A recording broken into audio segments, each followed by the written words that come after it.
Hi everyone, I'm Pete Tigers and this is the Fly Culture Podcast. I'm catching up with my guest today, who is a well-known and skilled fly tyer, has tied at numerous fishing shows, is a fly fishing instructor and guide, is at home on river or still water, and has written many thoughtful and insightful articles for the excellent Fly Fishing and Fly Tying magazine. I'm really pleased to be joined by Dave Wiltshire today. Dave, thank you for dropping by and taking the time to talk with me today. Is all good with you? Hi, Pete. Yeah, it's great to be part of this. Thanks ever so much for the invite to do it. All is well this end. Yes, really nice to catch up with you. I know we've had a couple of minutes there just chewing the fat of days of old. But yeah, really great. Thanks ever so much for the invite. You're more than welcome. And I know we've been chatting about, it'd been a while since we fished together, and a month or two ago we started talking about it. So fingers crossed that comes together. Although I was just looking at, I'm sitting in sunshine at the moment, and then looked at I was thinking about trying to catch some mullet tomorrow, and then saw the weather forecast and think that's probably not going to happen. But more importantly, what have you been up to on the fishing front? Well, it's been an interesting season, I think, but tough winter. My winters have changed. Actually, I'm sure we'll talk more about this as we go over the course of this podcast. But I mean, my winters now tend to be around pike fishing on the fly, but with so much water in the rivers. It was a tough beginning, and it started once again another trout season, which for my neck of the woods, which is Somerset. We started with huge amounts of water again. Well, actually, almost a near perfect week before the start of the season, where I was looking at the rivers and thinking, we're going to be on for a good start here. And then suddenly 2-3 feet up of water. And a tricky few weeks, but it's coming into its own now. And yeah, it's been pretty good so far. Some nice fly hatches. We've just come off the back of some great mayfly. And mixing it up with some still water and some river stuff, but I can't complain. It's nice to see some slightly calmer weather, although it do with probably being a little bit warmer, I would suggest, considering we're middle of June now. And I did fish last night, and but I was fleece on, jacket over the top, which is not really where we want to be in June. But yeah, no, the fishing's been good. We've had some good days on the river, and as I say, fly hatches are looking pretty strong. And we've managed to get amongst the dry flies already and find some rising fish, which is always a great place to be. I'm really pleased to hear that. And you mentioned about wearing a fleece, and I was fishing on Sunday with John, and I think that was sort of 9th, something like that, whatever the date was. And I looked at a picture that I'd taken, and I was in a T-shirt, a fleece, and a jacket as well. And I was saying to John that I thought that the fishing, it was okay, and we sort of had it looked like a masked hatch of medium olives in amongst the mayfly that the fish were actually keyed in on. But where I fish, there's sometimes some nicer fish, and they've really not been around in any meaningful way at the moment. And talking about the temperature, do you think those water temperatures are still a little bit cool? Yeah, I don't think there's any doubt, to be honest with you. I mean, the levels have been up. I mean, we're in the days now, aren't we, where we can do a bit of much more homework than we could have done probably 10 years ago, in terms of what the levels are looking like and what we might be presented with when we turn up at the river. But the reality of it is, it's not until you get there, till you've donned your waders, you've got in, that you get a real sense of what's going on. But it is cold. And I think probably when we've got through the floodwater, it's been, I like to nymph fish. We'll talk about that later, no doubt. But there's nothing like tying on a dry fly. But I not only do I think that temperatures have been down, but the knock-on effect to that and to the fish willingness to rise. That said, last night, small still water, it really came into its own, and there were fish moving everywhere. I had a nice couple of hours chucking a few dries around, getting the fish to move on it, which is a great thing. But the weather's no question had a knock-on effect. I think in general, not just with fly fishing, but I think with, when you look at the countryside in general, we see a knock-on effect of these milder winters, these wetter winters. And yeah, it amazes me to say it, but I think we're living and breathing right now, climate change. I think we're seeing these things actually happen right in front of us. I'm sure your mileage will be pretty similar to mine in that actually the seasons of old, they seem to be gone. We don't have we haven't got those lovely cold grayling days, where you'd go out, you'd be in the frost and all that. We just don't seem to have those anymore. But it still is there. It still all happens. What we see on my nearest rivers, really, we see, pretty good hatches of upwings, some great large dark olive sport, but consistently it tends to be sort of smaller black stuff, black gnats, and that tends to be the mainstay. But these fish they're opportunistic. They're going to feed on what's there, but it's got to be worth their while. But those flies, I think, they're in pretty good numbers. So, I've no doubt that water temperatures are certainly down on where they should be.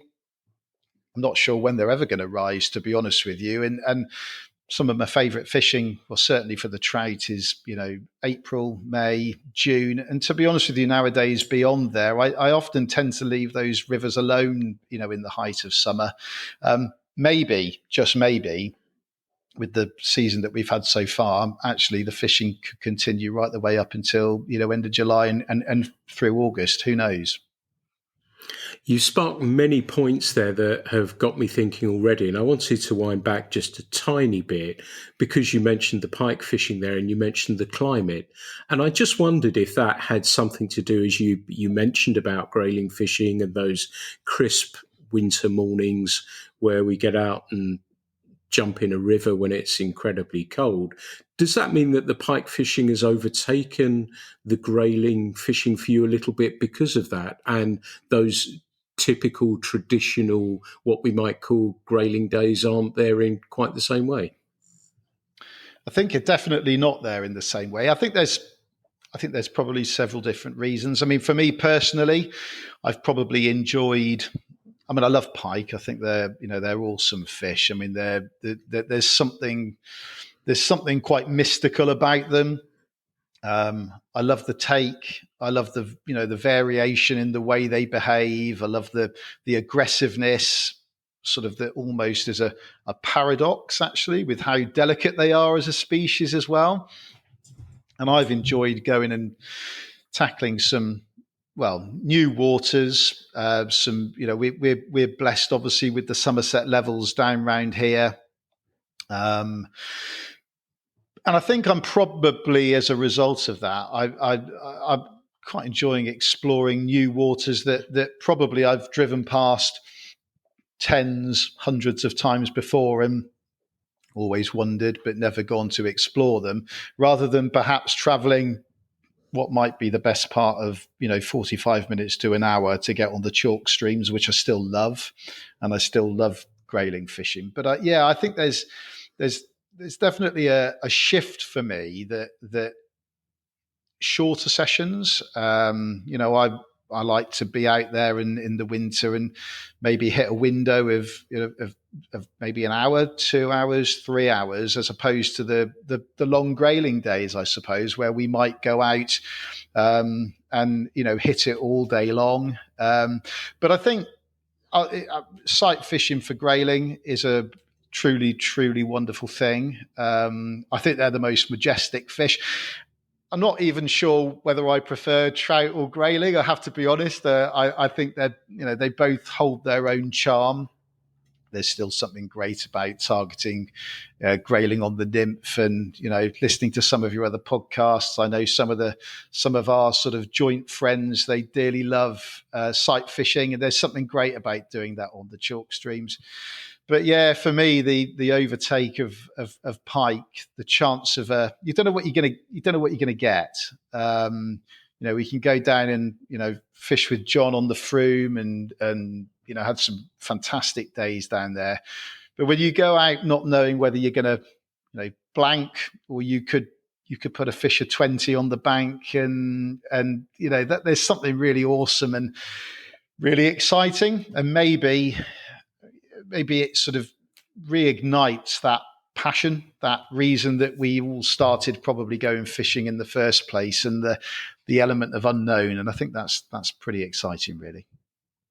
I like that very, very much. And you mentioned you were fishing a stillwater as well last night. So you really are varying your fishing. Does that mean that you sort of sit there and say, well, actually, I fancy going to the lake tonight, or I might go and see what's happening on the river, or I might go and try and find a pike when it's in season there? Do you think that helps keep that passion alive and your heart beating, because you're sort of mixing up what you're going to do and how you're going to do it?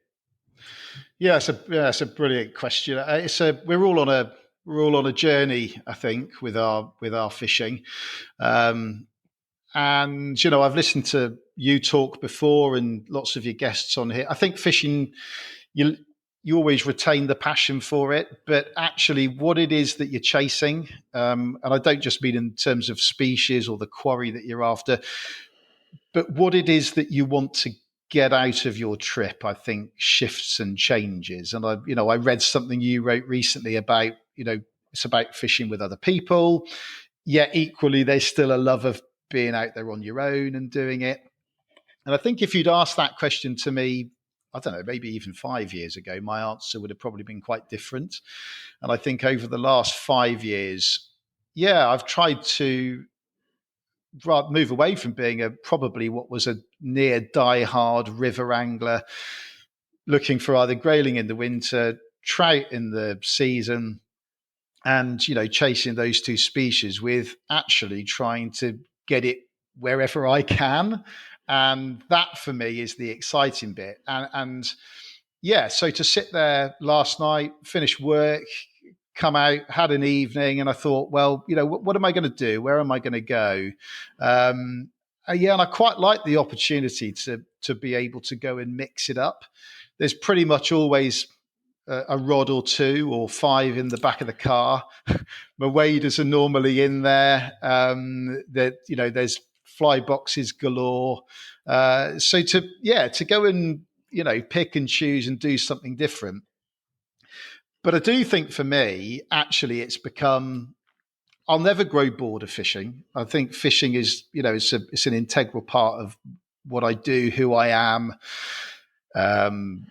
just everything that I love about it. But in terms of keeping the fire alive, I think the idea of being able to mix it up prevents you from ever becoming stale with it, stagnant with it. And I liken it. So we had a great day. Must be 2 weeks ago now, and me and the fantastic individual that is Charlie Jardine, we had a day out on Blagden, and it was a beautiful day. We met up for breakfast. We drifted across Blagden, which is still one of the most iconic lakes, I believe, probably in the world. You got to look up and enjoy the scenery. And we had a great day. We caught some fantastic fish, a variety of methods. But if I had to go and do that the next day, I think I'd grow tired. Not obviously of Charles's company, which you're never going to grow tired of. But I wouldn't want to do that sort of fishing every day. And I suppose that's the same now for all of it. Do I want to go and fish, that river all the time? Pretty much some of those rivers, you know where you're going to catch, where you're not, where the lies are, where they're not. But I've learned that there's great enjoyment to be had in, mixing it up a little bit. And I still probably would always put running water at the top of my list. I would always, I am that typical, that classic situation of any angler, that you can't go past a piece of water still running without having a look, wondering, is there a fish there? Is there not? Or even worse, if you get out the car and you spot a rise, then you're thinking, I wouldn't mind having a fish of that. But it's about mixing it up. And that keeps it fresh for me now. And even, to be fair, taking it outside of fly fishing as well. I mean, I've got some great friends who are into their beach fishing. I used to do that years ago. Friends who are into their course fishing. And to be honest with you, I mix it up with that now as well. I love watching a float. I love getting out on the beach, and I don't get to do enough of that. I don't get to do enough of any of that stuff. But it keeps it alive. It keeps it fresh, keeps your interest in it. And as you know, you don't ever stop learning. I mean, you're never, ever going to stop learning doing this. Every day that you go out and have a challenging day on the water, a great day on the water, you come out and you've learned something. And for me, it's always a process about, educating yourself, being with others, learning about it, and being challenged, being puzzled by what's in front of you. I think there's something quite brilliantly cathartic about that, really. That's why we do what we do. Well, it's at least why I do what I do. So here's a question for you then. We've talked about the climate, we've talked about different species, and I often talk on here about, because I've talked about mullet in this podcast already, you've talked about pike and different forms of fishing and mixing things up. Does that mean that we are starting to evolve as anglers, or does it mean that we're evolving as humans in the sense, as you mentioned it, a personal journey, that we're changing how we look at things as we get a little bit older? Which of those do you think it might be, or is it something else completely different altogether? Wow, that's I hadn't planned for the question of evolution to come into it. Evolution in action. It's a tricky one, Pete. I can only speak for myself. I think I'm, to a degree, personally, I've almost come in full cycle, I would suggest, in terms of my fishing and what I do and why I do it. And if I look back I was one of those kids who, I found fishing, I found fishing probably at the age of 11, but prior to even thinking about going fishing, I was that child with soaking wet sleeves, where I was always arming the pond, trying to root around, learn about nature. I love nature. I think it's, whatever it is, whether it's out bird watching, whether it's insects, whatever it is. And of course, that's the beauty of being the custodians of the water, isn't it? We're out there, we're seeing it. There are things that we've seen and experienced as anglers that we take for granted. But if I look back at as a young lad, we would go on holiday to Padstow. We didn't go abroad as kids. We'd go down to Padstow in Cornwall. We'd stay in a caravan, and I can remember being in a tackle shop down there and seeing the array of rods and reels and tackle, and kind of being a bit overwhelmed in a great way, not really knowing what it was, but I wanted to be part of it. And it sort of grew from there. And I look back, I spent so much of my initial years in fishing as a course fisherman and match fishing and all of that, where I would spend weekends riddling maggots or sorting out ground bait or tying up rigs or do that. And that for me is I suppose, where I'm almost coming back full circle. Life's busy, isn't it? And it's difficult sometimes to always get out. We're never going to fish as much as we would like to, but there's great pleasure to be taken in the preparation of going fishing. And it's not so much riddling maggots anymore, although I still quite like, a bit of course fishing here and there.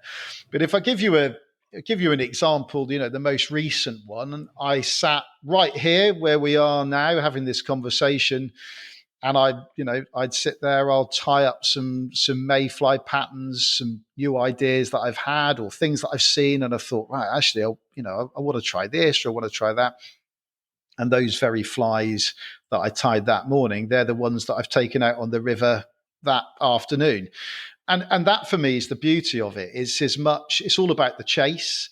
Yes, it's about the fish. Yes, it's about, being able to, contact one of those fish and be in that moment. But it's so much more than that. So that evolution that you talk about, I don't know, maybe it's revolution. I'm coming back to what I knew of old and enjoying the sort of preparatory bit and the chase, as it were, probably as much as I enjoy the being out there and being on the riverside or by the lakeside. I mean, I think there's something great about that, and that's where fishing, fly fishing, it's encompassing, isn't it? What we do and the connection that we have with it.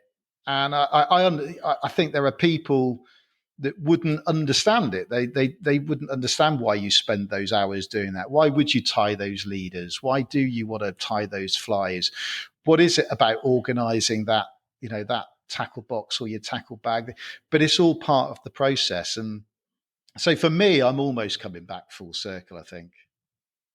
I think you're dead right, actually. And I was thinking about that, and the piece you referred to that I had written about was that, and you'll know this, Dave, as well, being deeply involved in fishing, sometimes you need to step back and have a breather. And I spot when it's coming. And I wanted to write about it because I'm sure other people feel it sometimes. I said it's okay to feel it. And then you come back even stronger. And funnily enough, the day that I spent with John on the river, he'd got up at 5:30, tied some flies that he'd seen Gareth Lewis tie on a video, went down to the river, made his first cast, caught a fish on one. And that was just beautiful seeing that. And that's that part of that process. And I'm about to head off somewhere as well. Sorting out my fly box is quite a rare occurrence, but it's so pleasing to be able to do it. And it's all of those sorts of things. It is so much bigger, isn't it, than that moment that we're standing making that cast. It's a whole lot more, which is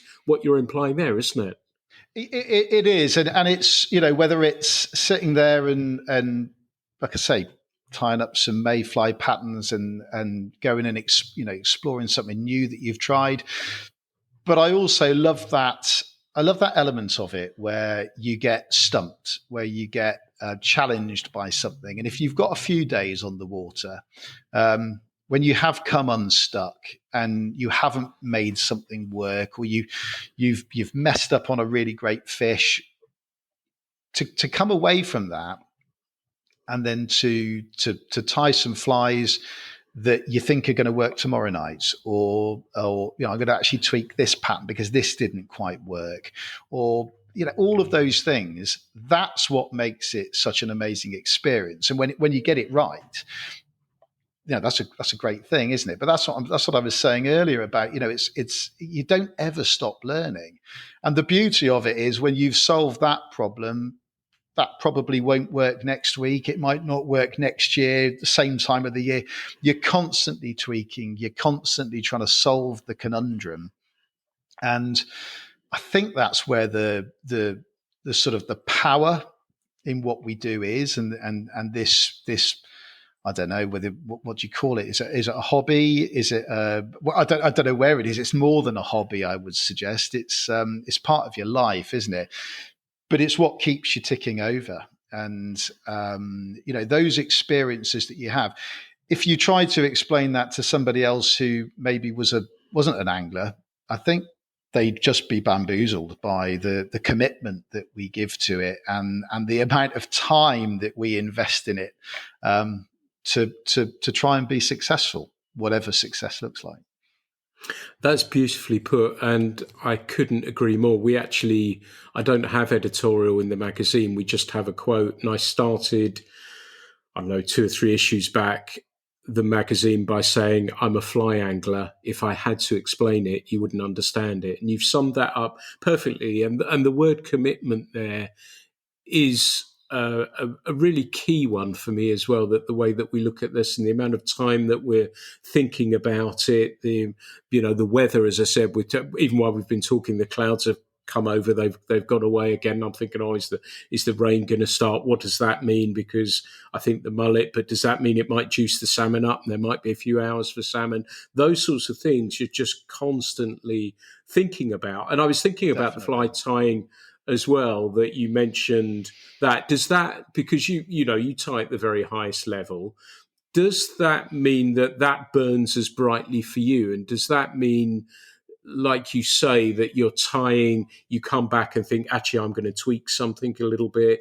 Or do you set time aside? Or how do you manage that fly tying aspect of your life in the sense of fitting it around? Does it fit around time? Does it fit around what you've seen on the river? Or is it a combination of a number of things?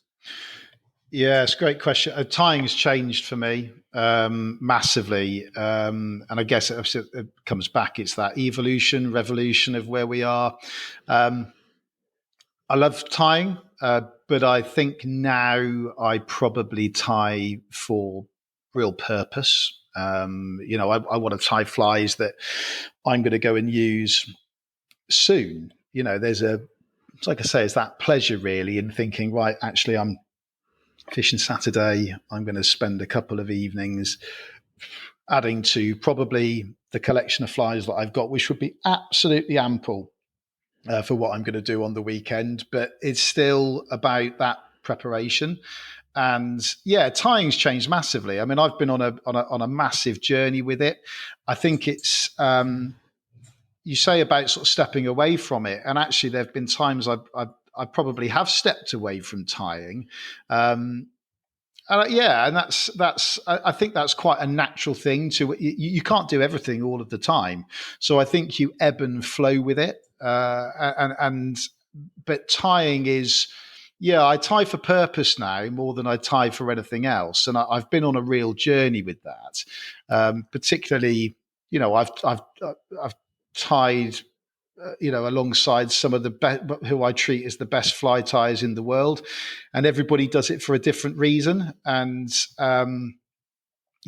but again, it's a bit like you fish with somebody, you fly tie alongside people. You learn so much, and it might be one little thing that you take away, but when you go and do those things, you come out thoroughly infused, and those are the things that reignite your passion with it. And if I go back and think about tying years and years ago, I can remember my first trip to the BFFI, pre me tying at the BFFI, and I can remember watching some of the greats up there. I remember watching Mark Pettejohn tie.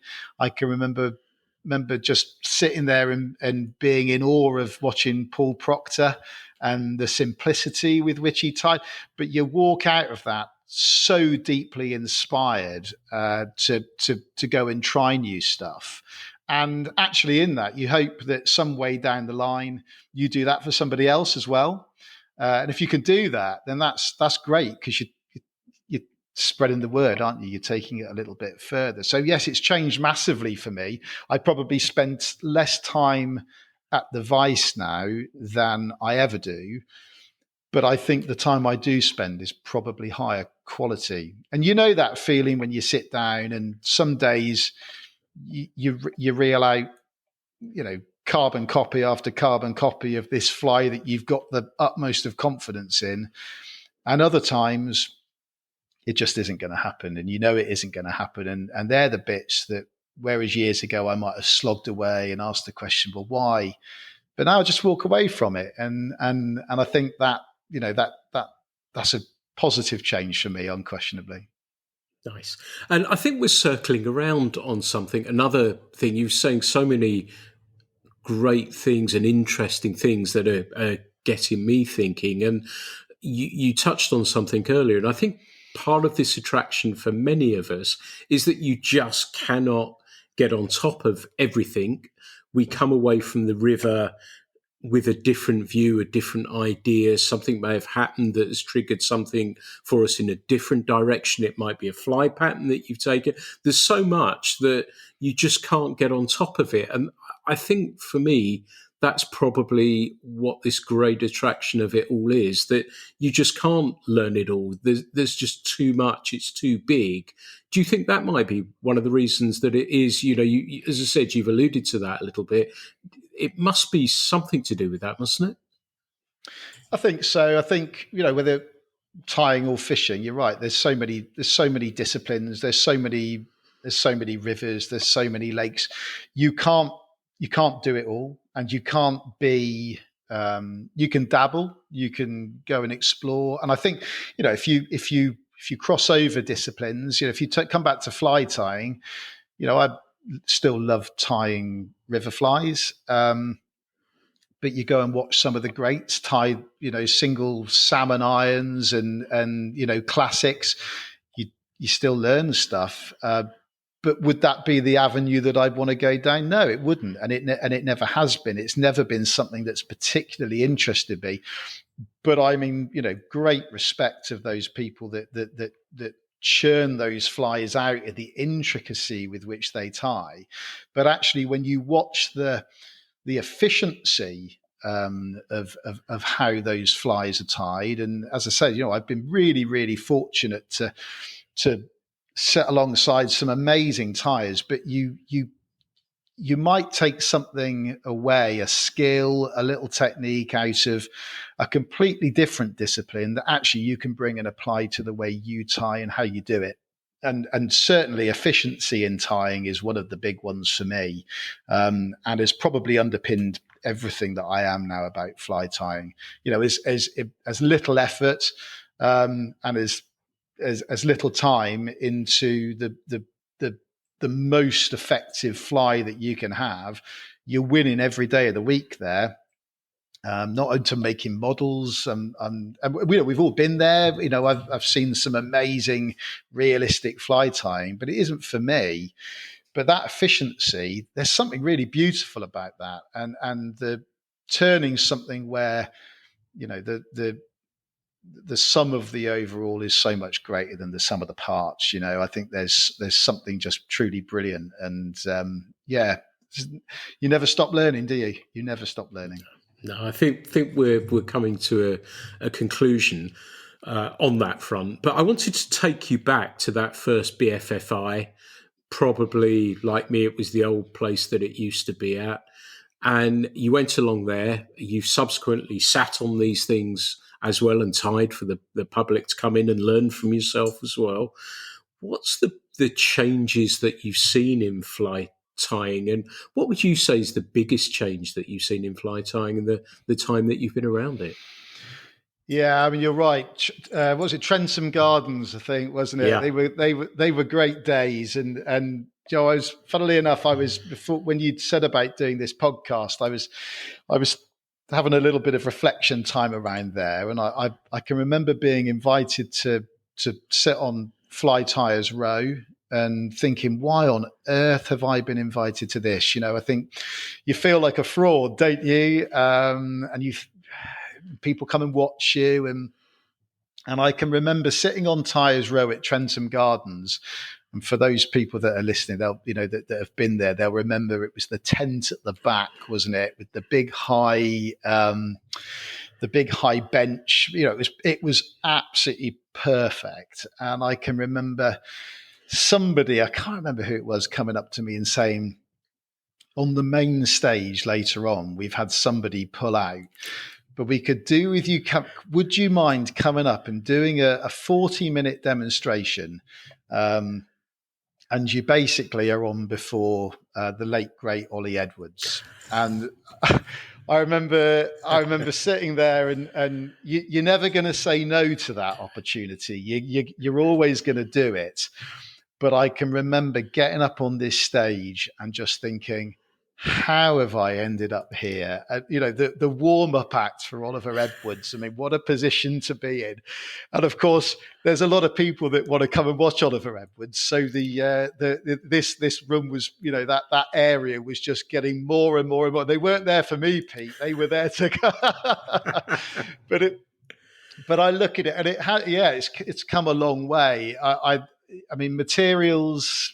Wow. I mean, what a difference that is. I mean, there is something for everybody now, isn't there? There's so many shades of this, shades of that. I still think techniques, though, they're still the same. They're still what they were. There's different ways, there's little tweaks on things. There's little advances. There's new tools for this, new tools for that. But I am that person who, if I've got a vice, some hooks, the materials, I don't really, a whip finish with my fingers. I don't even have a whip finish tool anymore. UV gels. Well, I've been there. I've done that. I've tried them out, and personally, I've moved on from them.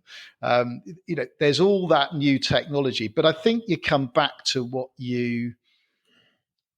it's not to criticize anybody for, you do what you love.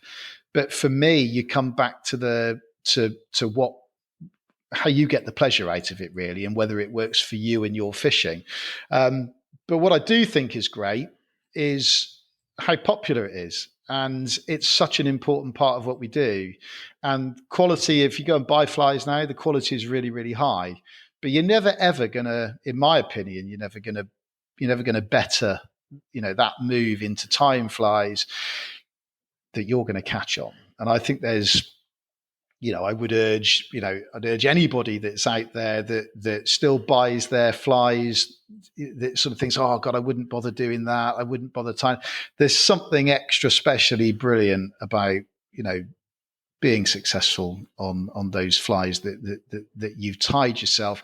And there's another layer of achievement, another layer of satisfaction in what we do. But yeah, I think it still remains really popular. I haven't managed to get up to the BFFI over the last few years, but all the reports I get back is it's as strong as it ever was. Absolutely. Great, yeah, absolutely. And this year's one was incredibly so, I guess, because it was such a miserable winter as well. So It was really nice to do that. I managed to pick up my BFFI flu from somebody or other as well, which is par for the course for me. But that's a great insight into that. And I wanted to also, because it's really interesting for me, that you have a background in education and you're a qualified instructor with AAPGI. Was that a natural step as an educator? Was that a natural step alongside your day job to say, right, actually, I'd like to teach people in a different way and share my passion in a different sphere with people to teach them to fish? Did it just feel a natural fit for you to go down that route? Yeah, I think it did, Pete. Yeah, I think it was the next juncture, the next opportunity, really, to enhance my own fishing, I think. And yeah, I was, I've been teaching now for, wow, I don't know, nearly, 21, 22 years, I think. And I think education's, at every level, education's fundamental. It's education that's going to unlock potential. And I think the same goes in everything we do, whether that's work life, whether that is, whether that's your hobby, whatever. Actually, for me, you try to craft it so that you can be the best that you can be. So yeah, it wasn't a difficult step in order to decide to go and try and be an instructor but if I'm honest with you, it wasn't this deep-seated need to necessarily go and teach fly fishing or casting or tying. It was more that I wanted to, I guess, hone my own skills. And I thought I could cast a bit, and I thought I was okay, and I could fish a bit. But you go and, well, as well as I do, being fellow AAP guy, you go and you cast with those guys, and it's a different world. You learn so much, and it's a bit like going to the BFFI. You go to AAP guy open days, and you go and see these brilliant men and women who just, they're exquisite casters. But the beauty of that organization for me was they were exquisite teachers as well. And I guess that was the join up for me, that you hone your skills in such a way. But actually, it was about not just doing it. It was about, can you teach it? And we all know that when we teach people and we educate, you got to have multiple ways of explaining something, and it isn't about you being able to do it. It's can you impart that skill? And I've loved that. I think that was a natural part of going out there and trying to be an instructor. And again, I was looking back. I was trying to work out. I think I probably did my provisional with AAP guy in 2010, which just seems bonkers that it's that long ago, really. Did my provisional and then, but loved it, really enjoyed the process. And as well as I do, you don't get that easy. They're tough exams, and doesn't matter who you are, doesn't matter who you're affiliated with, what your name is, where you came from. You don't get it through anything other than hard work. Must have done my advanced probably. I would have guessed it was probably 2012 when I did my advanced, and honestly, and I've said this several times. If I look back, whether it was school for me, as in being a student, going to university and getting a degree, what I've done in my career in education, I still think my advanced AAP guy is the qualification that I'm probably the most proud of. I found it the most eye-opening experience to go into something that meant so much to you. You'd put so much prep into, yet I really enjoyed every minute of being, just run through on it. Really, you're amongst some of the angling greats there, and I can remember doing my advanced and sitting there, and there were my assessors, there were trainee assessors, there were other people who came down to watch as well, and you feel the pressure.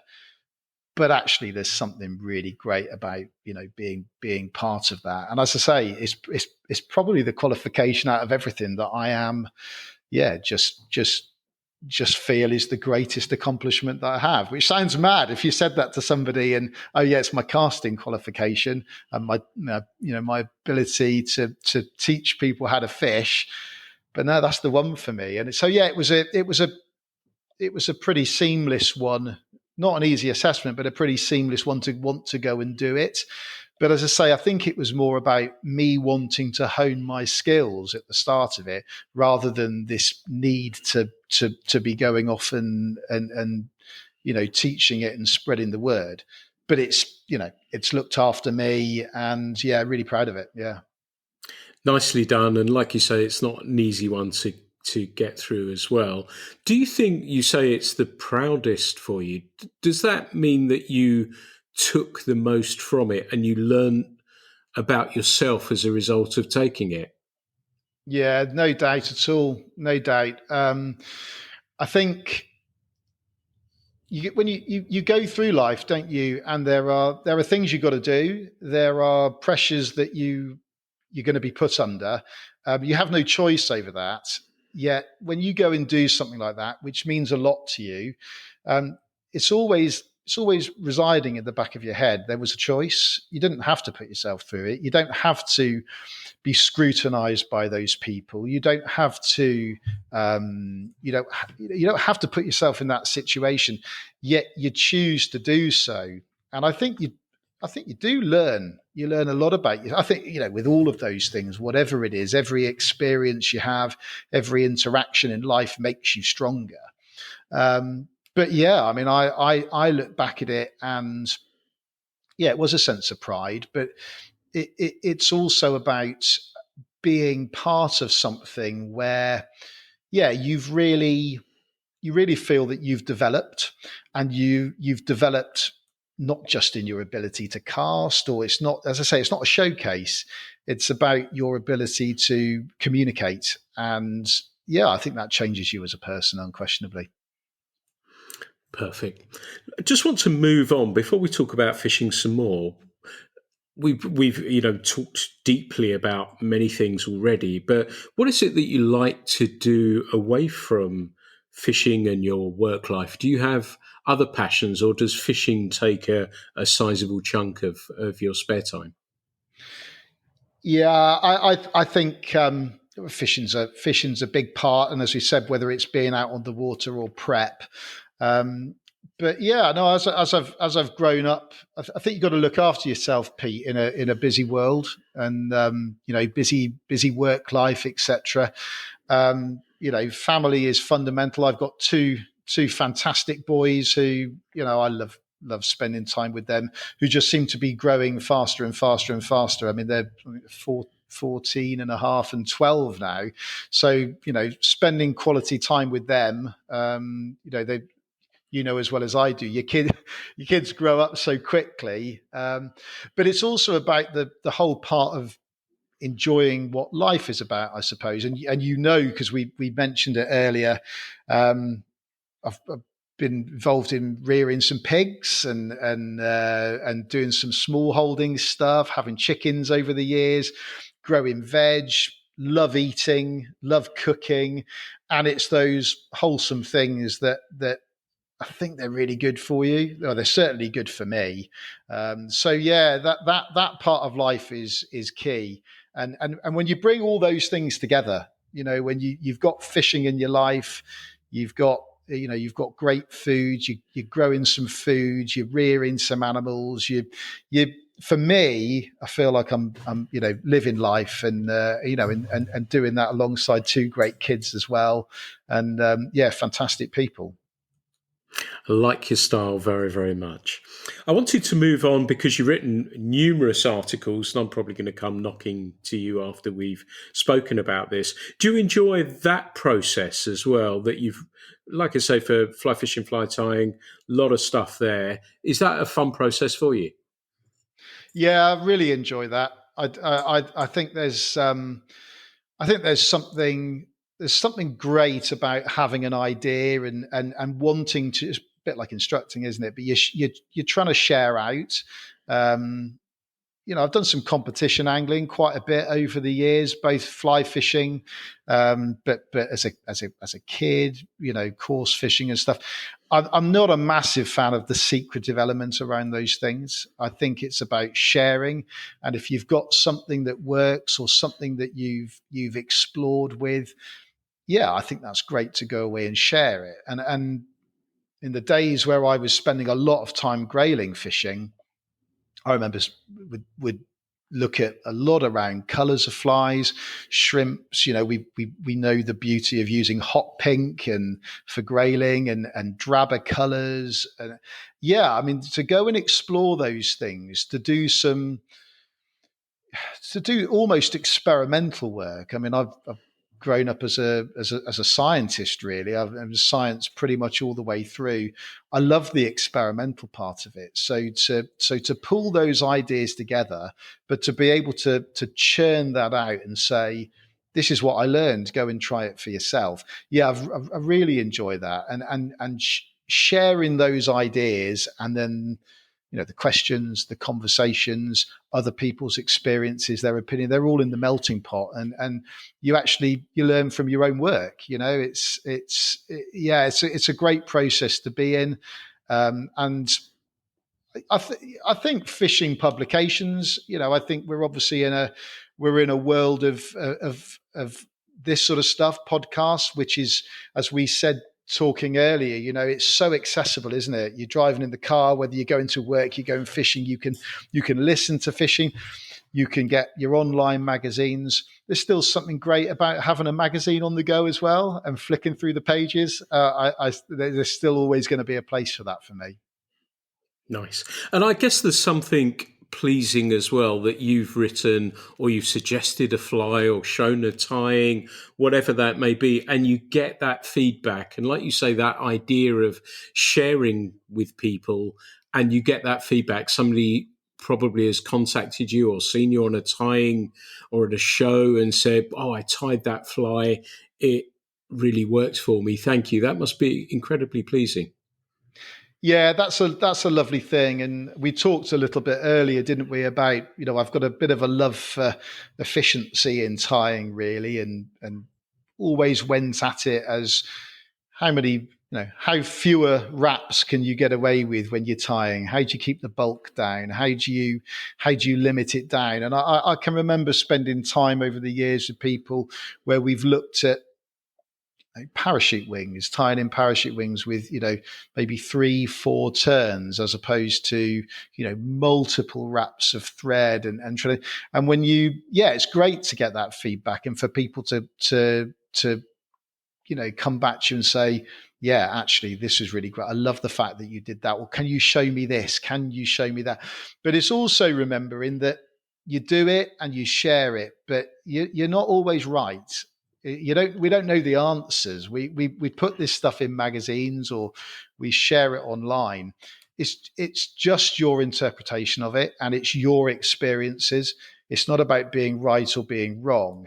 But what I'd love to think is that if I've done, parts A, B, and C to something, somebody might add D, E, and F in their own tying, and they build on from it. And I think that's a really nice situation to be in. That in any small way you can have been part of somebody's tying journey, and I think even when you do those, it's a bit like when you talk about going out fishing and when you go and you tie flies, you write articles, you get the feedback, you then learn yourself. I think we're circling on that word revolution again, aren't we? We're there. It's all about the revolution. Yeah. It reminded me actually what you were saying there of a story. And I wrote something for Trout and Salmon about dealing with casting in the wind.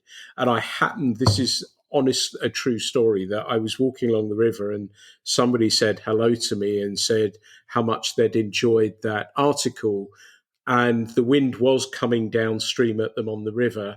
And as the fly and line leader didn't turn over again, he said how much he'd enjoyed reading it. It was just a shame he'd not read it properly, I think, because he couldn't quite get it to cast into the wind, unfortunately. But again, that feedback was in there, and perhaps, that came further down the line. But it did make me smile just a little bit as I turned and walked away. But have you travelled much with a fly rod? Yeah, not much actually, Pete. It's as I think I need to get out. I think I need to get myself abroad and do stuff. As I said, I've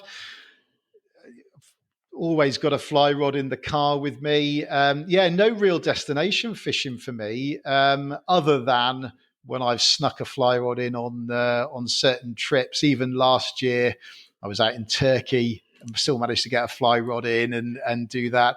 But again, it's about getting out there. It's the time, right the early mornings, enjoying slightly cooler weather, and just to be sitting there, get yourself in the salt water, go and have a cast. But I've got a long bucket list of destinations that I need to get through. Which is your top one? I think I've got to go and have a shot at a GT at some point. And listening to one of your podcasts the other day, I've got to go and do the bonefish thing. I've got to go and give it a shot, and it will happen. Closer to home, those big browns of Iceland, they've got to get a shot at them as well. But it will happen. It's just a matter of time and it fitting in with life, I think. Nice. I wanted to come back. You said you were probably happiest standing in some moving water, and we fished together. We had a wonderful day on the river a number of years ago now. Is that your home water? Would you call that your home water? I'm not naming it, but if you wanted to, is it your home water? Are you still fishing there? How are you finding it? Yeah, that's a great question. So that's another journey in itself. So what did we reckon? I think we reckoned 12, 13 years ago, probably, that you came down and fished that. So beautiful little limestone stream just south of Bath. Just a fantastic waterway, great fly life, wonderful head of trout. And that was my main water. I'd been introduced to it. Absolutely loved it. Fantastic syndicate. And through circumstance and where I was living and certain bits of travel, wasn't really touching it. And I left the organisation. I left the syndicate. And lo and behold, gosh, I think it must have been a week after, maybe 2 weeks after, further up the catchment, 80,000 gallons of slurry went in off the back of a truck and pretty much wiped the river out. And of course, we hear these stories, never more so than at the moment, about pollution. But nature's a wonderful thing and can bounce back. And, some probably, I would imagine 6, 7 years later, maybe 8 years later, I rejoined, and here we go. It's back. It's in great condition. Wonderful fly life. A real mix there as well, and great trout. So yeah, it's a really important river to me. I still fish a lot on the chalk streams, but I've got to drive past this river to get there. And it's not big. You fished it with me. You know what it's like. It's a wonderful place. You get in the bottom of it. You can wade all the way up. You've got some really deep pools, but you never know. You just never know what you're gonna touch. And for a small stream, it's produced some great fish. And in fact, so talking about going fishing, I remember coming back. Must be 2021, coming back from Spain, and got the dreaded loss of taste. Felt a bit groggy. Did a COVID test, and anyway, I had it. But it was in that period of time where you could go out, but you obviously didn't want to mix with people. And I thought, well, what are you going to do if you can go out, but you can't mix with people? I'm going fishing, and I think 4 casts in, maybe 5 casts in, I had a fantastic 37 centimetre wild brown off this river, and slipped this thing back into the river, watched it swim away. I think I'd fished for 25 minutes and I went home happy as Larry. That fish was fantastic. That river's in great condition, and I think will always be a part of me and my fishing. It's a wonderful, wonderful place. You have to come back up, Pete. I would love to. And it reminded me as well of, what you were saying about having to tie ahead of Ollie Edwards and that imposter syndrome. And even then, I knew I'm fishing with Dave Wiltshire. I've got to have my shit together. And I'm nervous about that. I was nervous about doing that. And I remember I was fishing a bamboo rod. You were. And managed to catch a few fish, and you feel a little bit better. Again, that's part of that change as you get a little bit older. You don't worry so much, and that's not an arrogance in any way, shape or form. It is, if I get hung up in a tree, it doesn't matter. It really doesn't matter. And you're going to get hung up in a tree when you fish those places, aren't Absolutely. You? It's sort of wild fishing. It's jungle warfare when you're in there. But those are, they're beautiful streams, and you never know. There's some huge fish lurking in those rivers, and they're special places. And the beauty of it is, Pete, that when you go down there, I was fishing it the other day, and I'm chatting to a couple who'd gone walking, and I've probably spooked them a bit. They weren't expecting me to be standing in the river. They got chatting to me, and they said, "Why, this is beautiful down here, isn't it?" And I said, "It really is. Do you live far?" They said, "No, we only live 3-4 miles away, but we never knew this was here." And they said, "We've seen a deer, we've seen this, we've seen that." And at exactly that shot, I said, "Well, watch this." And the kingfisher came past, and they, jaws dropped.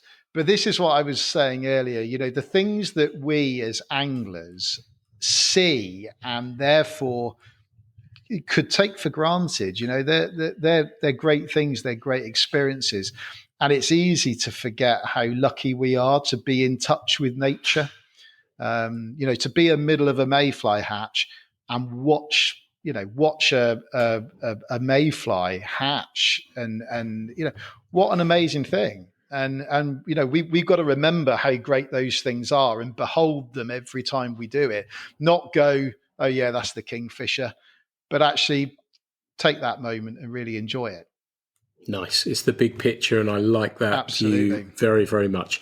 Now, I wanted to change subject a little bit. It's the dreaded question, the song for the Fly Culture music playlist. Everyone dreads this one. Have you got a song for me? There's a lot of choices, I reckon, Pete. There's a lot of good fishing songs. But if I'm gonna pick one, I'm gonna say, I've still got that feeling the night before I go fishing. I still get in the car and I've got that enthusiasm. So it's got to be an upbeat one. So if you haven't heard it, I'd go and look up the band Jungle, and it would be the song Smile. So Smile by Jungle. If you want an upbeat tune that's going to get you in the mood for a drive to the river, that's the one on the money for me.